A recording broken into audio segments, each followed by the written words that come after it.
Well, thank you very much. We've just had a great meeting, a really good, very productive meeting. We have one thing in common. We want this city of ours that we love to do very well. And I wanted to congratulate the mayor. He really ran an incredible race against, a lot of smart people, starting with the early primaries against some very tough people, very smart people. And he beat them easily. And I congratulated him. And we talked about some things in very strong common, like housing and getting housing built, and food and prices, and the price of oil is coming way down.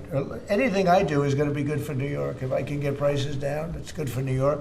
And we've got them down, way down from last year. We have, as you know, I've been saying to a lot of people, Walmart said that Thanksgiving this year is exactly 25% less than last year. So that's good for New York, good for everybody.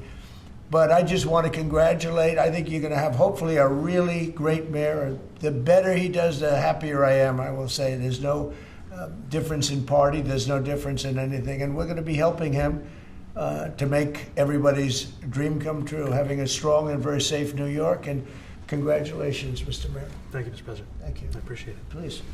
I appreciated the meeting with the president, and as he said, it was a productive meeting focused on a place of shared admiration and love, which is New York City, and the need to deliver affordability to New Yorkers, the 8.5 million people who call our city their home, who are struggling to afford life in the most expensive city in the United States of America. We spoke about rent, we spoke about groceries, we spoke about utilities, we spoke about the different ways in which people are being pushed out, and I appreciated the time with the president, I appreciated the conversation. I look forward to working together to deliver that affordability for New Yorkers. Thank you very much. Any questions, please? President Trump, Stephen Nelson from the New York Post. I've got a question for you and then also one for the mayor-elect. Sure. For you, you've referred to Mr. Mamdani as a communist. Could you describe why you feel that way? And also, will you do anything to stop him from arresting Prime Minister Netanyahu if he visits New York? Well, we didn't discuss your second part of the question. And on your first part, I mean, he's got views that are a little out there, but who knows? I mean, we're going to see what works, or he's going to change also. We all change. I changed a lot. From when I first came to office. It's now quite a while ago. It's quite a while. My first term was great. We had the greatest economy in the history of our country. We're doing even better now. We're doing much better now than we did even the first term. And I can tell you some of my views have changed. And we had discussions on some things. I'm not going to discuss what they were, but that I feel very confident that he can do a very good job. I think he is going to surprise some conservative people, actually, and some very liberal people. He won't surprise them because they already like him.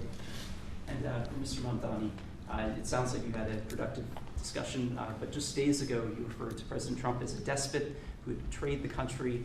You said you'd be his worst nightmare and accused him of having a fascist agenda. Are you planning to retract any of these remarks in order to improve your relationship? I think both President Trump and I, we are very clear about our positions and our views, and what I really appreciate about the president is that the meeting that we had focused not on places of disagreement, which there are many, and also focused on the shared purpose that we have in serving New Yorkers. And frankly, that is something that could transform the lives of the 8.5 million people who are currently struggling under a cost of living crisis, with 1 in 4 living in poverty. And the meeting came back again and again to what it could look like to lift those New Yorkers out of struggle and start to deliver them a city that they could do more than just struggle to afford it, but actually start to live in it. And I've been called much worse than a despot, so it's not that insulting. Maybe I think he'll change his mind after we get to working together. Yes, please. Mr. President, Anthony Mershak from MTV Lebanon. I would like to ask you a question about the Middle East regarding, you said that Hezbollah in Lebanon is not in a good position. And Lebanon now is the final unresolved after Gaza and Syria. Given your assessment, like, what do you say for the Lebanese today? It's the Independence Day in Lebanon. And what is your next move to push toward disarmament? The disarmament of Hezbollah. Well, we are pushing for total disarmament of Hamas and, frankly, everybody else. And we actually have peace in the Middle East. As you know, the King of Saudi Arabia just left yesterday. We had some great meetings, and he's made a contribution toward the United States of more than $1 trillion. We have now over $20 trillion coming in. No country has ever had anything like that, not even close. If you go to $2 trillion or $1 trillion, it's a lot. We have $20 or $21 trillion. I think that Hezbollah has been a problem in Lebanon, big problem. We're working with Lebanon. We're working with everybody in the Middle East. That's another thing I think we have in common. We want to see peace in the Middle East, and we actually have now, for the first time, peace in the Middle East after 3,000 years. And now we're going to refine it, and I think you're going to see some very positive things happen. There is a potential to invite the Lebanese president to meet you to the White House. I would do that, absolutely. And if the mayor would like to be here for that meeting, because I know he feels very strongly. I think you feel very, very strongly about peace in the Middle East. I think we desperately want it, and that's something that I shared with the president, that when I spoke to New Yorkers who had voted for the president last November on Hillside Avenue and Fordham Road, I asked them why. I heard again and again two major reasons. One was that they wanted an end to forever wars. They wanted an end to the taxpayer dollars we had funding violations of human rights, and they wanted to address the cost of living crisis. And I appreciated the chance to discuss both of those things. You said a lot of my voters actually voted for him, and I'm okay with that. President Trump, I have this hat as well. I'll do that. I'll sign it. Give it to me. I'll sign it in a minute. That's pretty good. Mr. President, you've threatened to send federal troops to New York City. You both have differences when it comes to ICE agents in New York City. Mr. Mamdani, you've called ICE a rogue government entity. I wonder how you reconcile your differences on both of those issues. Well, I think we're going to work them out, and I think that if we have known murderers and known drug dealers and some very bad people, you know, we want to get them out. And the mayor wants to have peace. We discussed this at great length, actually, maybe more than anything else. He wants to have a safe New York. Ultimately, a safe New York is going to be a great New York. If it's not safe, no matter how well we do with pricing and with anything else, we can talk about anything you want. If you don't have safe streets, it's not going to be a success. So we're going to work together. We're going to make sure that if there are horrible people there, we want to get them out. I think he wants to get them out maybe more than I do. So we'll work together. We discussed it at great length. Yes, please. Yeah, two questions, if I may. One for you, Mr. President, on BBC in a second. But first of all, for the mayor-elect. You're both from different parts of the political spectrum. You're both populists, though, and I just wonder to what extent the president's campaign style, his techniques, his social media use inspired any part of your campaign. Well, I actually told the president that, you know, so much of the focus of our campaign has been on the cost of living crisis. And when we asked those New Yorkers who had voted for the president, when we saw an increase in his numbers in New York City, that came back to the same issue: cost of living, cost of living, cost of living. And they spoke about the cost of groceries, the cost of rent, the cost of Con Ed, the cost of childcare. And too often politicians are looking to lecture to New Yorkers what they should care about as opposed to listen. And when we spoke to those voters who voted for President Trump, we heard them speak about cost of living. We focused on that same cost of living, and that's where I am really looking forward to delivering for New Yorkers in partnership with the president on the affordability agenda. And I think we have to work a little bit. We talked about Con Edison. We have to work a little bit on getting the prices, because, you know, we've gotten fuel prices way down, but it hasn't shown up in Con Edison. And we're going to have to talk to them. You know, if we're sending them fuel at a much lower price than it was a year ago, which is true, we have to get Con Edison to start lowering the rates. Absolutely. And if I may, last week you told me you were pushing ahead with your plans to sue the BBC for up to $5 billion. You're going to speak to Prime Minister Starmer as well. Is there any progress or any updates on those issues? Well, we get along very well with the Prime Minister. We made a deal with UK. I like him. He's a fine person. And, you know, I think they have some big energy problems. You know, they've got windmills all over the place. They're going to have to start using other methods because their energy is out of control. Talking about in the UK, it's out of control. And he's got that problem. He's got a big immigration problem, as you know, and he's got a big energy problem. And we talk about it. He's a good man. Prime Minister's a good man. Have you had a chance to speak this week? I haven't spoken this week. Mr. President, have you spoken to President Zelensky, or do you intend to meet with him? President Zelensky, about your plan? Are you going to meet with him? I've spoken with their people. We have a plan. It's horrible what's happening. It's a war that should have never happened. It would have never happened if I was president, and it's a shame. And I thought they should have acted quicker. But it's a cold winter, and a lot of the you talk about utilities, but a lot of the big energy-producing plants have been under attack, to put it mildly, to put it nicely. Yeah, we have a way of getting peace, or we think we have a way of getting peace. He's going to have to approve it. Just so sad, so many people. You know, last month, they lost 25,000 soldiers. This is something, we haven't seen anything like this since the Second World War. And they're averaging 6,000 or 7,000 a week between the two of them, dead soldiers. And it goes on, and I think they're getting reasonably close, but I don't want to predict. I would have said that would have been one of my early ones. I did 8 peace deals of countries, including in India, Pakistan. You could even go, in fact, they're coming here in a week or two, go to the Congo and Rwanda. That was 10 million people dead, and we worked something out on that. But so many, and the one I thought would have been, for me, because I have a very good relationship with President Putin, I thought that would have been maybe quicker. But it does take 2 to tango. And now you just see all the death. And, it doesn't affect us other than the fact that we don't want to see all those people dead. Really, it's on the other side of the ocean. It's a war that should have never happened. It did happen. I blame the person also sitting right behind this desk. This is a war that should have never happened, and it wouldn't have happened if I were president. But we're trying to save a lot of lives. They're losing 25,000 lives over the last short period of time. That's Ukrainian and Russian, and it's a shame. What happens if President?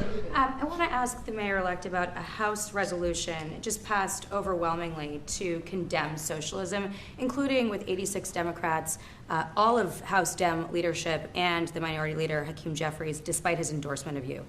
What's your reaction to that? I have to be honest with you, I focused very little on resolutions. Frankly, I've been focusing... Condemn socialism. I understand. I think the focus is on the work at hand. I can tell you I am someone who is a democratic socialist. I've been very open about that. And I know there might be differences about ideology, but the place of agreement is the work that needs to be done to make New York City affordable. That's what I look forward to. And I want to clarify your answer to Stephen Nelson. He asked about your comment calling the president a fascist, and your answer was, both President Trump and I have been clear about our positions and our views. Are you affirming that you think President Trump is a fascist? I've spoken about... That's okay. You can just say yes. Okay. All right. Okay? It's easier. It's easier than explaining it. I don't mind. And Mr. President, I wanted to ask you also about this Ukraine plan. Yeah. President Zelensky said today that his country would risk either giving up a partner or giving up its dignity. There's been criticism that this deal proposal... He doesn't like it? It's unclear. He was sort of tenuous about it. He'll have to like it, and if he doesn't like it, then they should just keep fighting, I guess. The suggestion that he made, though, was that if he doesn't accept it, that the U.S. would pull back its support for Ukraine. Is that Well, at some accurate? point he's going to have to accept something. He hasn't accepted. You remember right in the Oval Office not so long ago, I said, you don't have the cards.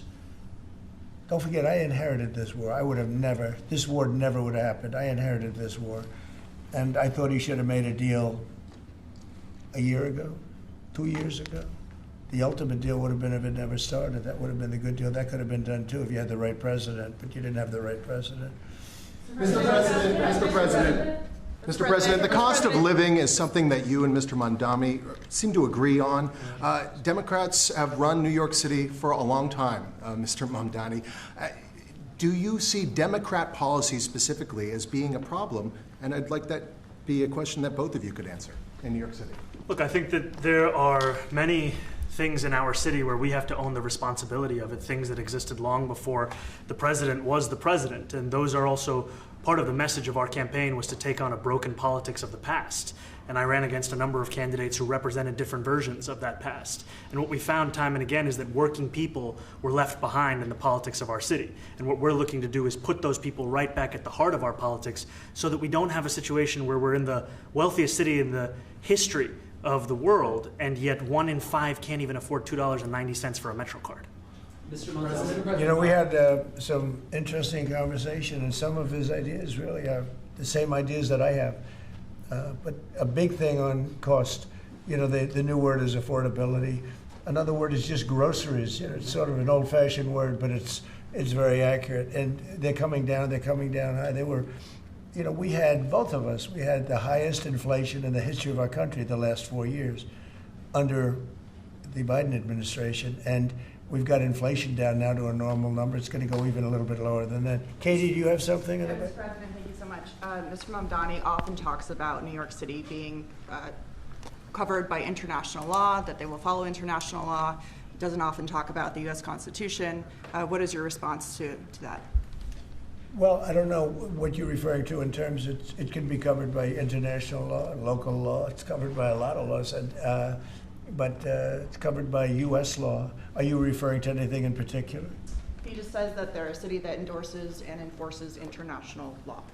Is that at odds with U.S. I don't law? know. Would you want to respond to that? Yeah, I think what I've shared with the president is our desire to not only follow the laws of our own city, laws that protect New Yorkers, but also a desire for consistency in our politics across the board. And that's something that we've talked about and something that I know many New Yorkers want. So you work with ICE? We work with ICE then? We discussed ICE and New York City, and I spoke about how the laws that we have in New York City allow for New York City government to speak to the federal administration for about 170 serious crimes. The concerns that many New Yorkers have are around the enforcement of immigration laws on New Yorkers across the 5 boroughs, and most recently we're talking about a mother and her 2 children, how this has very little to do with what that is. Mr. Mamdani, What we did is we discussed crime.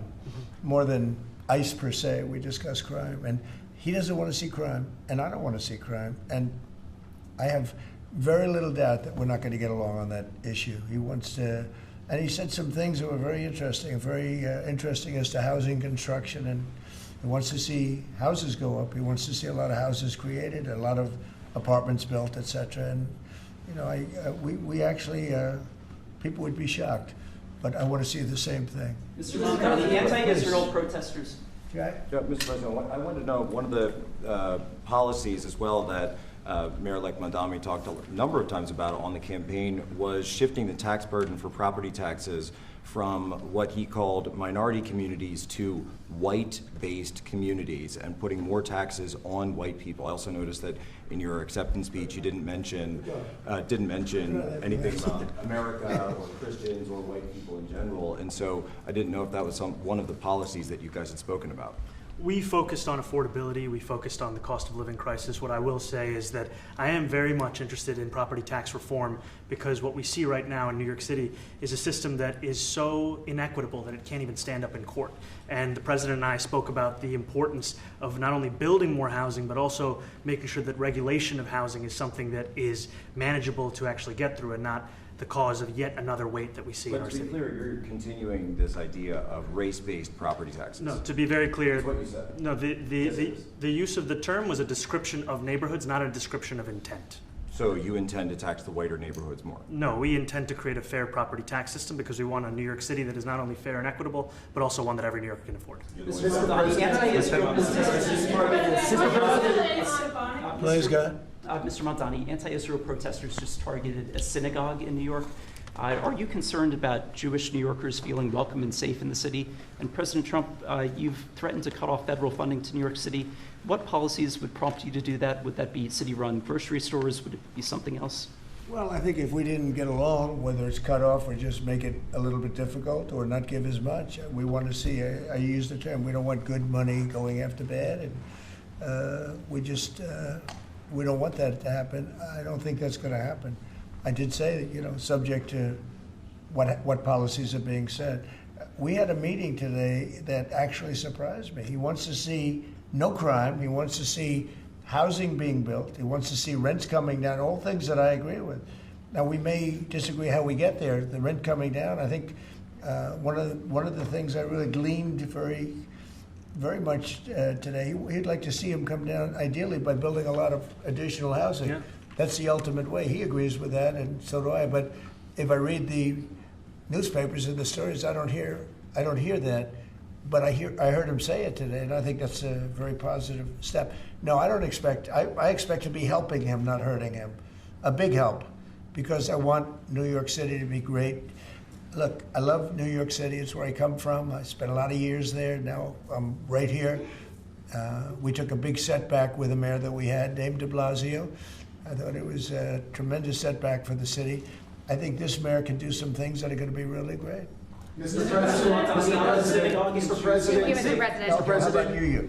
Thank you, Mr. President. You're a billionaire. You have a different address nowadays than you used to, but you used to call New York City home. Would you feel comfortable living in New York City under a Mamdani Yeah, administration? I would. I really would. Especially after the meeting. Absolutely. What makes you comfortable? We agree on a lot more than I would have thought. I think I want him to do a great job, and we'll help him do a great job. You know, he may have different views, but in many ways, you know, we were discussing when Bernie Sanders was out of the race, I picked up a lot of his votes, and people had no idea because he was strong on not getting ripped off in trade and lots of the things that I've practiced and been very successful on. Tariffs, a lot of things. Bernie Sanders and I agreed on much more than people thought. And when he was put out of the race, I think quite unfairly, if you want to know the truth, many of the Bernie Sanders voters voted for me. And I felt very comfortable, frankly, in seeing that and saying that. And, you know, it just turned out to be a statistical truth. But no, I feel very comfortable. I would feel very, very comfortable being in New York, and I think much more so after the meeting. Yes, please. Thank you, Mr. President. I have a question for you, but a very quick one for Please. the mayor. Why did you fly here? Aren't trains greener? I'll use every form of transit, and I want to make sure that they're all affordable in New York City, and that's why making buses fast and free is a centerpiece of our campaign. Did you? There is a bus that goes. Well, but I know, but if he flew, that's a lot quicker too. You know, I mean, he's working very hard. For him to be, that's a very long drive. I'll stick up for you. You know, the plane takes you 30 minutes, and driving takes you a And long Mr. time. President, I was wondering if you could clear up some confusion around a Washington Post report. There was this explosive report that the Coast Guard is no longer going to characterize swastikas and nooses as hate symbols. DHS called that a lie and fake news. Can you clear up? I don't know anything about it. When was this written? I think yesterday. Well, look, the Coast Guard's an incredible group of people. I know them very well. We just ordered a lot of new Coast Guard cutters, beautiful, the most magnificent ship. They look like yachts with lots of guns on them. So I don't know, I haven't seen any report like that, but certainly we want them to remain a great force, and they are. You are a peacemaker, and you did the peace in all the 9 months Yes. around the world. I would like to ask Mr. Mamdani, you've accused the U.S. government of committing genocide in Gaza while President Trump was working on peace. Why that? I've spoken about the Israeli government committing genocide, and I've spoken about our government funding it. And I shared with the president in our meeting about the concern that many New Yorkers have of wanting their tax dollars to go towards the benefit of New Yorkers and their ability to afford basic dignity. And what we see right now is we're in the 9th consecutive year of more than 100,000 school children being homeless in our city. And there's a desperate need not only for the following of human rights, but also the following through on the promises we've made New Yorkers. And I appreciated the meeting we had and the work that we can do. Do you agree that President Trump did do a peace and he worked hard to make the peace? Because he worked hard to do the peace in the Middle East and everywhere. Do you agree with that? I appreciate all efforts towards peace, and I shared with President Trump that when I spoke to Trump voters on Hillside Avenue, including one of whom was a pharmacist that spoke about how President Trump's father actually went to that pharmacy not too far from Jamaica Estates, that people were tired of seeing our tax dollars fund endless wars. And I also believe that we have to follow through on the international human rights, and I know that still today those are being violated, and that continues to be work that has to be done no matter where we're speaking of. Mr. President, question for Mr. Thank you, Mr. President. Do you view the mayor-elect as the true leader of the Democrat Party? And do you think Leader Schumer's and Leader Jeffries, have to follow his lead? Well, look, I hope they have great leaders. This is a man that right now I think is focused in New York City. I really think he has a chance to do a great job. We're going to help him, but I really think he has a chance to do a great job. But I'll let you answer that. You consider yourself the leader of the Democrats? I think it's more appropriate for him. I consider myself the next mayor of New York City, and I keep my horizons firmly on New York City, and I appreciate the meeting with the president, which focused again on the 5 boroughs and whether New Yorkers could afford to live there. By the way, being the mayor of New York City is a big deal. Absolutely. I always said, one of the things I would love to be someday is the mayor of New York City.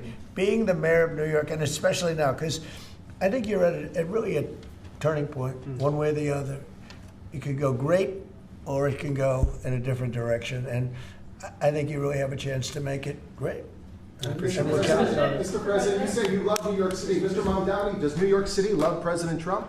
New York City loves a future that is affordable. And I can tell you that there were more New Yorkers who voted for President Trump in the most recent presidential election because of that focus on cost of living. And I'm looking forward to working together to deliver on that affordability agenda. I got a lot of votes. One more. Go ahead. One or two more. Go ahead. And, I tell you, the press has eaten this thing up. You know, I've had a lot of meetings with the heads of major countries. Nobody cared. This meeting that you people have gone crazy. You know, outside you have hundreds of people waiting. This is just a small little group. For some reason, the press has found this to be a very interesting meeting. The biggest people in the world, they come over from countries nobody cares. But they did care about this meeting, and it was a great meeting. Go ahead. Yeah, Mr. President, I was going to ask you exactly that. Why do you think there's so much more, so much excitement around this than even some foreign leaders? Because I think he's different. All right, I think he's different, and that can be in a very positive way. But I think he's different than, your typical guy runs, wins, becomes mayor maybe, and nothing exciting. Because he has a chance to really do something great for New York. New York is at a very critical point, and he does need the help of the federal government to really succeed, and we're going to be helping him. But he's different than your average candidate. He came out of nowhere. I said he has a great campaign manager standing over there. He came out of nowhere. What'd you start off at 1 or 2? And then I watched. I said, who is this guy? He was at 1, then he was at 3, then he was at 5, then he was at 9. Then he went up to 17. I said, that's getting a little bit interesting, right? And then all of a sudden he wins a primary that nobody expected he was going to win. It's a great tribute. I mean, it's an amazing thing that he did. And I'll just add one thing to what the president said. Is one thing I also appreciated is in our meeting to appreciate a portrait of FDR and the incredible work that was done with the New Deal, and also in thinking about what it can look like when the federal government and New York City government work together to deliver on affordability. It can be transformative. We have a great portrait of FDR that I found in the vaults that was missing for years. I found it, and I put it up. He's a Democrat, to the best of my knowledge. He's a Democrat. And when the mayor saw that portrait, he said, "Sir, do you mind if I have a picture taken by that portrait?" It's an amazing portrait. I hope the picture comes out good. But it's an amazing portrait in the cabinet room. So he's a big fan of the New Deal, I guess, and of FDR. Yes, ma'am. Thank you, Mr. President. You said that you both spoke about crime. There are many police officers set to come off the rolls at the end of this year in New York City. Are you going to allow those police to be replaced with police officers, actual cops? And are you going to require that happens? Would there be some consequence if the Well, I hope staff... it happens, but again, that's going to be ultimately the mayor's decision. What's your answer? Is that I look forward to delivering public safety with the NYPD, and I've said over the course of our campaign that we have the number of police officers today. They are the ones that's budgeted about 35,000 headcount. And I think the key thing is that we have to make it easier for police to focus on police work, not ask them to respond to 200,000 mental health calls a year. So is that a reduction from what you're at right now? Are you committing to maintaining the same level of cops? I've committed over the course of the campaign to maintain the 35,000. That's the headcount that we had through the campaign. And not replace them with caseworkers, social workers? No, I've said that's the headcount that we want. What we need to do is make sure they can focus on serious crime. And he just retained a great police commissioner, I believe, right? Yes, we did. Commissioner Tisch. If the newspapers are correct. That one they're correct about. He retained, I think, somebody that is she's a good friend of some of the people in my family, of Ivanka, and they say she's really good, really competent, and he just retained her, so that's a good sign. Mr. President, are there still topics that you see the two of you disagreeing on in the future? And do you think you'll have more meetings like this? There will be topics that we disagree on. I think we'll probably come to a conclusion, and ultimately he'll convince me, or I'll convince him. It's for the good of New York. Ultimately, it's for the good of New York. I don't care about affiliations or parties or anything else. I want to see if this city could be unbelievable, if he could be a spectacular success, I'd be very happy. Do you think you guys will meet more in the future, too? Excuse? Do you think you'll meet again in the future, throughout the administration? I think we will. I hope we do. I enjoyed the meeting. We had a great meeting. Please. Mr. President, Republican Elise Stefanik has campaigned multiple times by calling Zohran Mamdani a jihadist. Do you think you're standing next to a jihadist right now in the Oval Office? No, I don't, but she's out there campaigning, and, you say things sometimes in a campaign. Isn't that sort of... She's a very capable person. Isn't But that a kind of label? you really have to ask her about that. But no, I don't particularly. I think I met with a man who's a very rational person.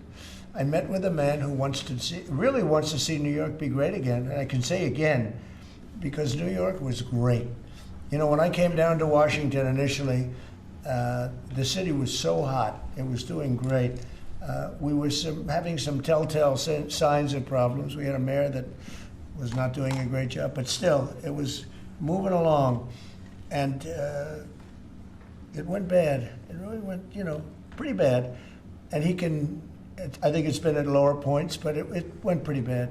I think he can bring it back. Now the question is, will he bring it back all the way? Will he bring it back greater than ever before, which is, I guarantee, that's his wish. I think he wants to make it greater than ever before. And if he can, we'll be out there cheering. I'll be cheering for him. Okay? Thank you very much, everybody. You chose not to answer the question about sitting on protest. Thank you very much. I care very deeply about Jewish safety, and I look forward to rooting out anti-Semitism across the 5 boroughs and protecting Jewish New Yorkers and every New Yorker who calls the City Hall. Thank you, Brad. Keep moving, guys.